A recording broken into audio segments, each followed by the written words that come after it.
नमस्कार, बहुत स्वागत है आप सभी का न्यूज इंडिया पर। मैं हूं आपके साथ नीतू गुप्ता। सुबह के 8 बज चुके हैं और ऐसे में बुलेटिन की शुरुआत करेंगे 8 बड़ी खबरों के साथ। और आपको बता देते हैं कि आज इस आधे घंटे के बुलेटिन में आज वो कौन-कौन सी खबरें होंगी जिसको विस्तार से हम बताएंगे।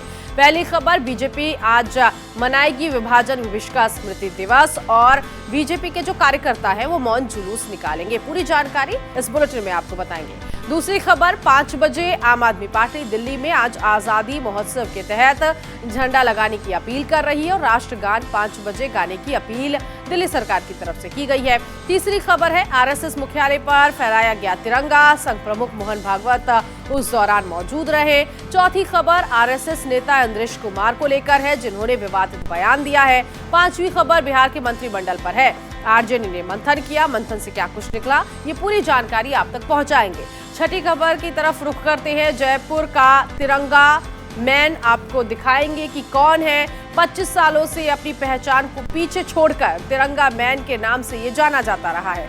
अगली खबर जो है वो जालोर से है, जहां एक निजी स्कूल के संस्थापक ने दलित छात्र की पिटाई की और मारपीट के मामले में उसकी मौत की खबर सामने आई।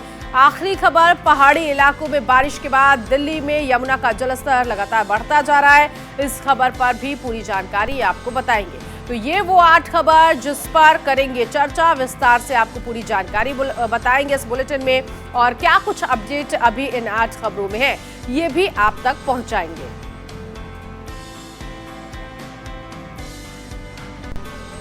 और सबसे पहले बात करते हैं कि आज बीजेपी देश भर में विभाजन विभीषिका स्मृति दिवस मनाएगी। केंद्र की बीजेपी सरकार इन दिनों देश की आजादी के 75 वर्ष पूरे होने के मौके पर आजादी का अमृत महोत्सव मना रही है। ऐसे में पीएम मोदी की तरफ से घोषणा की गई है कि भारत की आजादी की 75वीं वर्षगांठ मनाने से एक दिन पहले प्रतिवर्ष 14 अगस्त को विभाजन विभीषिका स्मृति दिवस के तौर पर मनाने का फैसला लिया। ऐसे में देश भर में विभाजन विभीषिका स्मृति दिवस मनाया जाएगा। इस कार्यक्रम में सभी विधायक, सांसद, नेता और कार्यकर्ता मौन जुलूस निकालेंगे। साथ ही साथ ये भी कहा गया कि विभाजन विभीषिका स्मृति दिवस के कार्यक्रम के दौरान पूरे देश में स्वतंत्रता संग्राम सेनानियों, महापुरुषों की मूर्तियों, इनके आसपास स्वच्छता का कार्यक्रम भी किया जाएगा। स्वतंत्रता संग्राम सेनानियों और महापुरुषों की मूर्तियों पर माल्यार्पण भी किया जाएगा। पीयूष शुक्ला इस वक्त मेरे सहयोगी जुड़ गए इसी खबर पर आगे की जानकारी के लिए। पीयूष, आजादी के अमृत महोत्सव के तहत आज के दिन बीजेपी जो है मौन जुलूस निकालने वाली है, इसके साथ ही साथ विभीषिका स्मृति दिवस मनाया जा रहा है। कब से ये जुलूस निकाली की तैयारी बीजेपी की तरफ से शुरू हो जाएगी? देखिए, भारतीय जनता पार्टी ने विभाजन विभीषिका को लेकर कल से ही इसकी शुरुआत कर दी थी। पार्टी के राष्ट्रीय अध्यक्ष जगत प्रकाश नड्डा ने कल पार्टी के मुख्यालय में विभाजन विभीषिका नामक एक प्रदर्शनी का अवलोकन किया और उसका उद्घाटन किया। और उसके बाद वहां पर 1947 में जब देश विभाजित हुआ था, देश के 2 टुकड़े किए गए थे, एक पाकिस्तान बना था और दूसरा हिंदुस्तान, जो भारत के तौर पर हम जानते हैं हमारा देश है। और इस टुकड़े होने पर जो विभाजन हुआ था उस दौरान जिन लोगों ने, चूंकि जो फैसला हुआ था वो तबादला या आबादी फैसला हुआ था, तो आबादी की अदला बदली हुई थी और जिसमें बाहरी भीषण रक्तपात हुए थे, दंगे हुए थे, तो उन सभी दौरान की घटनाओं को साझा किया गया है, दिखाया गया है, बताया गया है। ऐसे में क्या इस मौन जुलूस के जरिए विपक्ष पर भी निशाना साधने की कोशिश की जाएगी? क्योंकि देखिए, कल से ही ये सुर उठने लगे हैं कि गांधी की वजह से देश का बंटवारा हुआ। जाहिर तौर पर विपक्ष का रिएक्शन तो आ ही रहा है इस पूरे मामले को लेकर, लेकिन इसके पीछे एक ये भी वजह समझे कि ये जिस तरह से जुलूस निकाला जा रहा है या फिर विभाजन विभीषिका स्मृति दिवस आज के दिन मनाया जा रहा है, इसके पीछे विपक्ष पर भी बीजेपी हमलावर होती हुई। देखिए, बिल्कुल अंशिका, विभाजन की जो गलतियां रही हैं कहीं ना कहीं उसकी जिम्मेदार कांग्रेस है। ये लगातार भारतीय जनता पार्टी और तमाम जो संघ से जुड़े संगठन हैं वो कहते हैं। और उस विभाजन के दौरान पाकिस्तान से पाकिस्तान रहा हो, उस वक्त जो आज बांग्लादेश है वहां से आए हुए जो भारतवंशी रहे हो, या फिर पाकिस्तान से जो भारतवंशी भारत की तरफ रुख किया, उन्होंने किन यातनाओं को झेला था और झेलने के बाद वो किस तरह से भारत में आए और उनके पुनर्वास के लिए उस वक्त की तत्कालीन सरकार ने क्या किया। और क्योंकि उन्होंने जो भी कुछ किया वो अपने दम पर किया और अच्छी स्थिति में भी है, लेकिन उस वक्त की जो यातनाएं थी वो यातनाएं उन्होंने झेली और लगातार इस बात को लेकर कई बार भारतीय जनता ऐसे में पार्टी पीयूष, दिल्ली में जो ये मौन जुलूस बीजेपी कार्यकर्ताओं की तरफ से निकाली जाएगी, कैसे ये मौन जुलूस निकाली जाएगी, इसका ड्राफ्ट क्या तैयार किया गया है? जुलूस में भारतीय जनता पार्टी के सभी नेता होंगे, खुद जेपी नड्डा भी इसमें शिरकत कर सकते हैं और ये मौन जुलूस जो है निकाला जाएगा और यहाँ पर उनकी तरफ से इस बात सुनिश्चित किया जाएगा और ये बताने की कोशिश होगी कि विभाजन के दौरान हुई हिंसक वारदातें और संघर्ष को लेकर आज भी भारतीय जनता पार्टी के जो लोग हैं, उस वक्त तत्कालीन जनसंघ था, वो आज भी खड़े हैं और लोगों के उन लोगों के साथ जिन्होंने दुख का पहाड़ देखा था, उनकी संवेदनाओं को समझते भी हैं। ठीक है, बहुत शुक्रिया पीयूष इस जानकारी के लिए। उधर आजादी महोत्सव पर केजरीवाल की अपील की 14 अगस्त को शाम 5 बजे तिरंगा लहराएं और राष्ट्रगान गाएं। दिल्ली के मुख्यमंत्री अरविंद केजरीवाल ने शुक्रवार को लोगों से 14 अगस्त की शाम 5 बजे तिरंगा फहराकर और राष्ट्रगान गाकर आजादी की 75वीं वर्षगांठ मनाने का आह्वान किया। केजरीवाल ने ये कहा कि दिल्ली की आम आदमी पार्टी सरकार ने पूरे शहर में 25 लाख झंडे बांटने का फैसला लिया है। उन्होंने ये भी बताया कि सरकारी स्कूलों के छात्रों को भी झंडे दिए जाए ताकि वो उन्हें घर ले जा सके। मुख्यमंत्री ने कहा कि देश आजादी की 75वीं वर्षगांठ मना रहा है, लोग खुश हैं और हर सरकार जश्न मना रही है।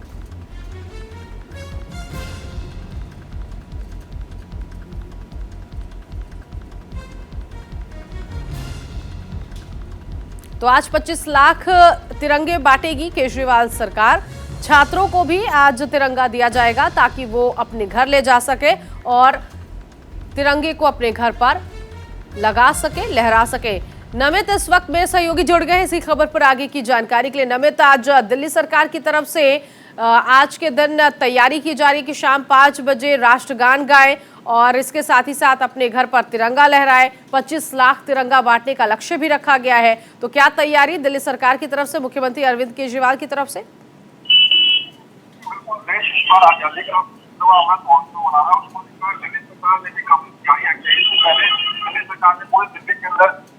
ध्वज लगाए थे 166 फीट। उसके अलावा आज अगर बात करें तो शाम 5 बजे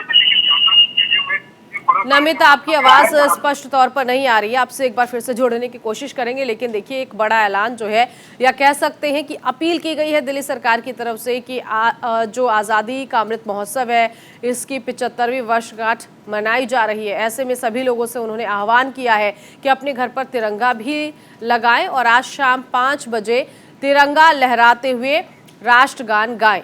नमित एक बार फिर से हमारे साथ जुड़ गए हैं। नमित, आवाज पहुंच रही है, तो मुझे ये बताइए कि क्या तैयारियां आज के दिन दिल्ली सरकार की तरफ से?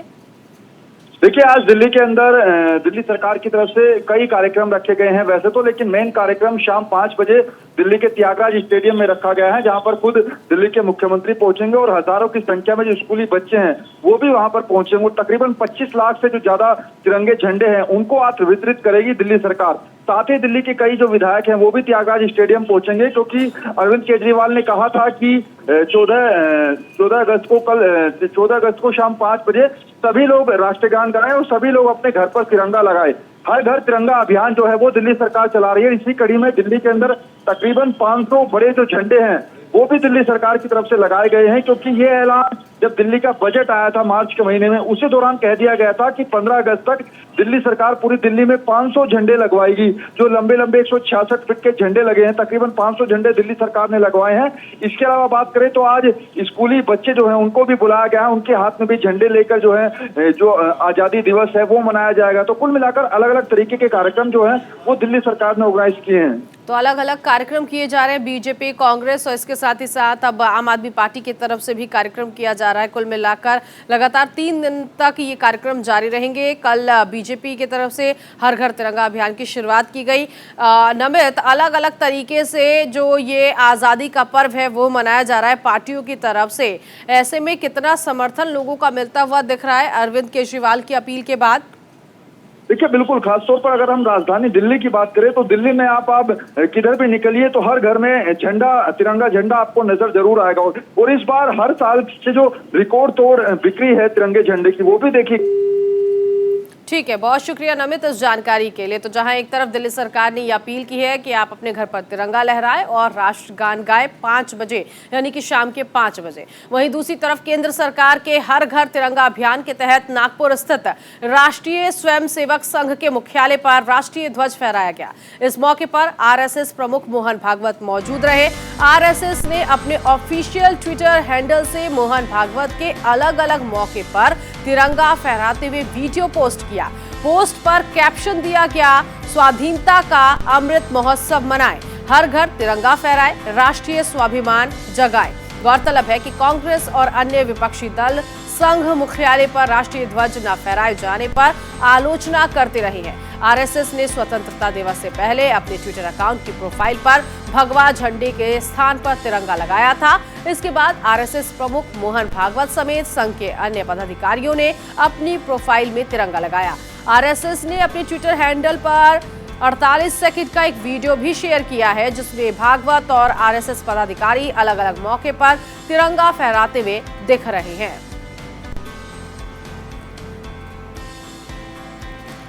उधर आरएसएस नेता इंद्रेश कुमार ने भारत की आजादी को लेकर विवादित बयान दिया है। जयपुर में एक कार्यक्रम में इंद्रेश कुमार ने कहा है कि 75 साल पहले भारत को विभाजन के रूप में आजादी मिली थी। उन्होंने ये कहा कि उस वक्त अगर अंग्रेजों से वार्ता के लिए बापू, नेहरू और जिन्ना को अपना एडीसी नहीं चुनते तो भारत के टुकड़े नहीं होते। उन्होंने कहा कि अगर सरदार पटेल और सुभाष चंद्र बोस को एडीसी चुनते तो भारत का विभाजन नहीं होता। बापू की छोटी सी भूल ने भारत के टुकड़े करा दिए।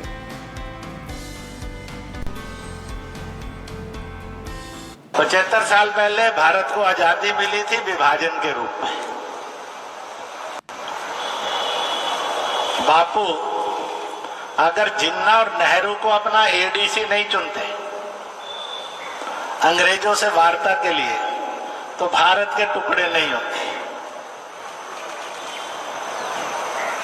अगर वो एडीसी चुन लेते पटेल को, सुभाष को, अरविंद, महर्षि अरविंद को, तो भारत का विभाजन नहीं होता। बापू की छोटी सी भूल ने भारत को टुकड़े कर दिए। इसलिए आजादी मिली पर टुकड़ों के साथ मिली। हम 75वां अमृत महोत्सव मना रहे हैं, उसमें 2 ही शब्द हैं। मैं कहूंगा घर घर, आप बोलेंगे तिरंगा तिरंगा, घर घर। तो इंद्रेश कुमार को आपने सुना। सहयोगी राजीव तिवारी इस वक्त हमारे साथ जुड़ गए हैं। राजीव, जहां आजादी का अमृत महोत्सव मनाया जा रहा है तो वहीं पहले आरएसएस की आलोचना की जा रही थी कि उसने तिरंगा क्यों नहीं लगाया, और अब देखिए जो आरएसएस के नेता इंद्रेश कुमार ने बयान दिया है, इस बयान के बाद एक नया विवाद ने जो है वो जन्म ले चुका है। ऐसे में तमाम पार्टियों के रिएक्शन भी आए हैं क्या इस बयान को लेकर?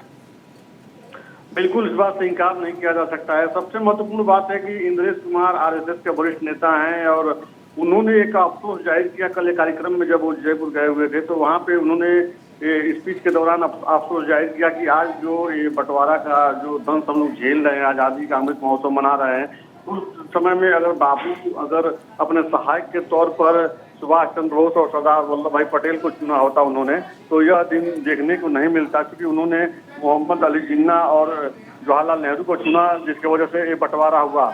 तो सीधे तौर पे देखा जाए तो इंद्रेश कुमार ने बापू के साथ साथ इसके लिए जिन्ना और नेहरू को भी जिम्मेदार ठहराया जो बंटवारा हुआ है। और उनका मानना था, या अभी भी जो लोग मानते हैं, कि अगर सरदार वल्लभ भाई पटेल को और सुभाष चंद्र बोस को जिम्मेदारी मिली होती थी तो देश बढ़ता भी नहीं और लगातार तरक्की पर और आगे निकला होता। चाहे वो जिस समय जब आज़ादी मिली तो तमाम जो रियासतें थीं और जिसको उनको जब भारत में सम्मिलित किया गया तो जिम्मेदारी सरदार वल्लभ भाई पटेल को दिया गया था, जो बखूबी निभाए। तो इस तरह के उनकी कार्यप्रणाली को देखते हुए आम नागरिक भी यही मानते हैं कि सरदार वल्लभ भाई पटेल का जो उस समय का कार्यप्रणाली रहा, जिस तरह से तमाम रियासतों को भारत में विलय कराए, तो अगर उनको प्रधानमंत्री पद की जिम्मेदारी मिली होती तो बहुत देश आगे तरक्की किया होता। और आज जब वो कल अपना स्टेटमेंट दे रहे थे उसमें उन्होंने यही अफसोस जाहिर किया। जी, बहुत शुक्रिया राजीव इस जानकारी के लिए। उधर शुक्रवार को दिल्ली में बिहार के मंत्रिमंडल पर मंथन का डिप्टी सीएम तेजस्वी यादव पटना पहुंचे। पटना एयरपोर्ट पर तेजस्वी यादव ने मीडिया से बातचीत के दौरान कहा कि मंत्रिमंडल विस्तार को लेकर सब लोगों से बातचीत चल रही है। महागठबंधन के जितने भी घटक दल के शीर्ष नेतृत्व, चाहे सीताराम येचुरी हो या राजा साहब हो या सोनिया गांधी, सभी लोगों से बातचीत हुई है। राष्ट्रीय अध्यक्ष लालू यादव से भी बातचीत हुई है, उनसे आशीर्वाद लिया है और सब लोग इस काम में लगेंगे। मंत्रिमंडल की शपथ ग्रहण में लालू प्रसाद आएंगे या नहीं, इस पर तेजस्वी ने कहा कि अभी कुछ भी नहीं कह सकते हैं। आरजेडी के नामों पर मुहर लगने के सवाल पर तेजस्वी ने कहा कि फाइनल नामों पर अभी अंतिम चरण में बातचीत चल रही है।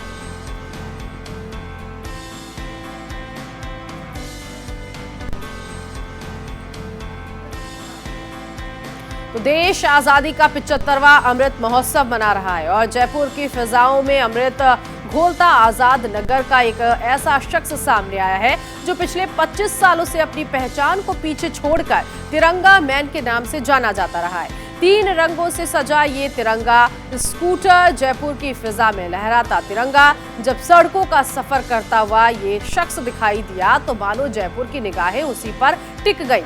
जयपुर की आबो हवा उसे सलाम करने के लिए बेताब हो गई। आता जाता हर शख्स राष्ट्रभक्ति से सराबोर हो उठता है। उसे घेरकर सेल्फी खिंचवाने की होड़ मच जाती है, मानो कोई खास उत्सव मना रहा हो। ये महज आजादी के अमृत महोत्सव की बात नहीं, बल्कि ये उत्सव पिछले 25 सालों से इसी स्कूटर पर सवार जयपुर का सफर कर रहा ये शख्स है। तिरंगा कैप लगाए ये शख्स है मोहम्मद शहीद कुरैशी। तिरंगे की आन बान और शान पर ये कुरैशी इस कदर फिदा हुए कि कुरैशी को हटाकर अपने नाम की शान में जोड़ लिया तिरंगा और बन गए शहीद तिरंगा के नाम से जाने जाने वाले तिरंगा मैन। 25 साल पहले शहीद ने ये सपना देखा था कि हर घर पर तिरंगा हो, हर दुकान मकान और जहां तक नजर जाए तिरंगा ही तिरंगा नजर आए।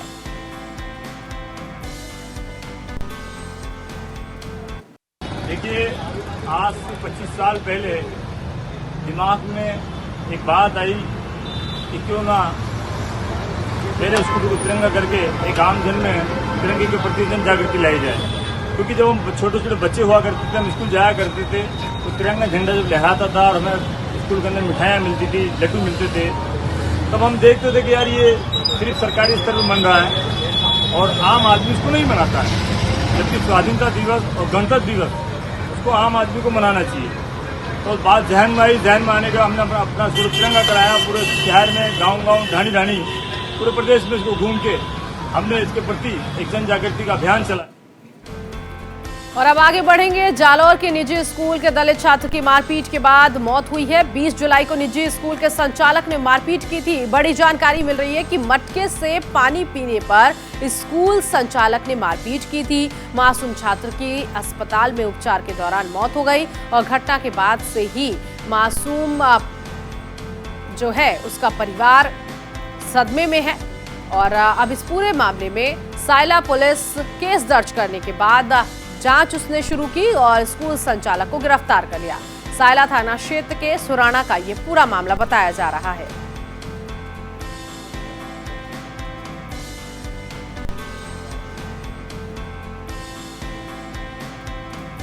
तो मटके से पानी पीने को लेकर एक छात्र की स्कूल संचालक ने बेरहमी से पिटाई की और उसे इतना पीटा कि वो अधमरा हो गया और अधमरे हालत में उसको जब अस्पताल पहुंचाया गया तो इलाज के दौरान उसकी मौत हो गई।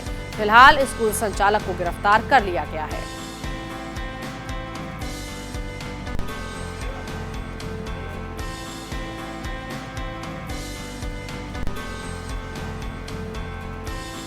पहाड़ी इलाकों में बारिश के बाद दिल्ली में यमुना का जलस्तर लगातार बढ़ता जा रहा है। हथनीकुंड बैराज में भी पानी का स्तर खतरे के निशान से ऊपर चला गया है, जिसके बाद बैराज से लगातार यमुना नदी में पानी छोड़ा जा रहा है, जिसके कारण यमुना के आसपास के निचले इलाकों में बाढ़ का खतरा पैदा हो चुका है।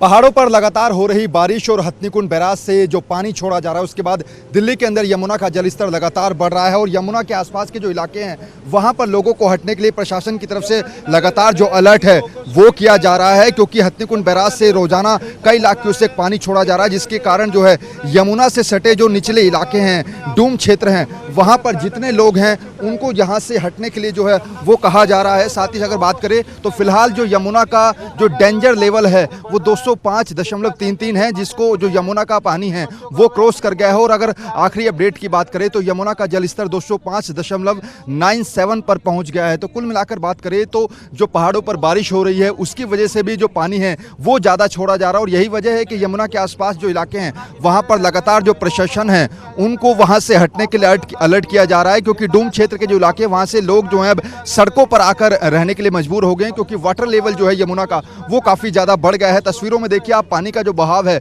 वो भी काफ़ी ज़्यादा जो तेज़ है वो हो गया है। और इसी तरीके से जो प्रशासन की जो बोट्स हैं वो जो यमुना के किनारे जो लोग रह रहे हैं वहाँ पर पहुँच रहे हैं, उनको जो खाने पीने की चीज़ें हैं वो भी मुहैया करवाई जा रही हैं। साथ ही साथ जो प्रशासन ने जो है पूरी तरीके से अलर्ट पर रखा है बोट्स को, क्योंकि यहाँ पर देखिए अभी भी जो यमुना के किनारे सटे हुए जो लोग रहते हैं वहाँ पर जो पानी है ऊपर पहुँच चुका है और पानी अगर आगे बढ़ता है, क्योंकि लगातार हथनीकुंड बैराज से पानी छोड़ा जा रहा है, तो यही वजह है कि माना जा रहा है कि कल तक जो वाटर लेवल है वो 206 को भी क्रॉस कर जाएगा। इसी वजह से देखिए यमुना का पानी जो है ऊपर चला गया है और अब जो लोग हैं वो पीछे जाने के लिए मजबूर है। और ये देखिए इस तरीके से यहाँ पर जो अलर्ट है वो लगातार प्रशासन की तरफ से किया जा रहा है। कैमरा पर्सन उपेंद्र के साथ नमित त्यागी, न्यूज़ इंडिया, दिल्ली। यमुना के अंदर जल स्तर लगातार बढ़ता जा रहा है और यही वजह है कि दिल्ली के अंदर यमुना से सटे जो इलाके हैं वहाँ पर हर जगह इस तरीके से पानी जो है वो भर गया है। जो यमुना से सटी झुग्गियाँ हैं वहाँ पानी भर गया है और लोग जो हैं अब अपने सामान को जो हैं और जो जानवर हैं जिनको पालते हैं उनको अब ऊपर लाया जा रहा है। देखिए ट्रकों के, ट्रैक्टर के माध्यम से और पीछे देखिए रिक्शा के माध्यम से जो है जो लोग नदी के किनारे रहते थे अगर उनको जो है अब वो ऊपर अपने सामान को लेकर आ रहे हैं, वो अब ऊपर आकर रहने लगे हैं। और देखिए यहाँ से एक बार टॉप एंगल से मैं तस्वीरें दिखाऊं कि छोटे छोटे जो टेंट बनाकर लोग अब मयूर विहार फेस 1 मेट्रो के पास ऊपर आकर रहने लगे हैं, क्योंकि नीचे पूरे इलाकों में जो है वो पानी आ गया है और यही वजह है कि यहाँ पर अब लोग रहने के लिए मजबूर हैं। हालांकि सरकार जो कह रही है कि हम इनके लिए टेंट जो है वो बनवा रहे हैं। अच्छा, सरकार ने कहा कि हम टेंट बनवा रहे हैं आप लोगों के लिए। अच्छा, बनवा रहे हो जी? ठीक, बहुत अच्छा, धन्यवाद जी। कब आए आप लोग ऊपर? हम आज आए हैं। अच्छा, कितना पानी आया है? कल से परेशान है, बहुत पानी आ गया है, मतलब पानी की कोई था ही नहीं है। अच्छा, हाँ, सारा सामान ले आए या कुछ रह गया? कुछ रह गया है पानी। गया है और ले भी आए हैं। हाँ, रह भी गया है और ले भी आए हैं। यहाँ हो गए 25 साल। तो कभी देखा नहीं? नहीं, इतना नहीं देखा, पर देखा हुआ इतना नहीं आया, आपकी ज्यादा आया। हाँ, अच्छा, देखिए इस बार थोड़ा सा ज़्यादा जो पानी है वो आया है और यहाँ पर देखिए मयूर विहार का ये इलाका है और यहाँ पर तमाम जो लोग हैं वो अब छोटे छोटे टेंट, तंबू बनाकर यहाँ पर रह रहे हैं। सिविल डिफेंस की तरफ से इन लोगों को खाना जो है वो मुहैया कराया जा रहा है, क्योंकि पानी जो है वो अब काफ़ी ज़्यादा यमुना का जल स्तर बढ़ गया है, खतरे के निशान से ऊपर है। और यही वजह है कि इस पूरे इलाके में के अंदर अब जो नीचे यानी कि यमुना से सटे हुए जो लोग रहते थे झुग्गी किनारे, वो अब वहाँ से उठकर यहाँ आ गए हैं। तमाम लोग अपने सभी सामानों को लेकर ऊपर शिफ्ट कर गए हैं, क्योंकि सरकार भी जो है इन लोगों को वहाँ से हटने का जो निर्देश है वो दे रही है। लगातार सरकार की तरफ से बोट्स चलाई जा रही हैं और जो नदी के किनारे लोग रह रहे हैं यमुना नदी के, वहाँ से भी जो लोगों को जो है वो ऊपर शिफ्ट किया जा रहा है। कैमरा पर्सन उपेंद्र के साथ नमित त्यागी, न्यूज़ इंडिया, दिल्ली। और इसी के साथ इस बुलेटिन में अभी के लिए बस इतना ही। नमस्कार।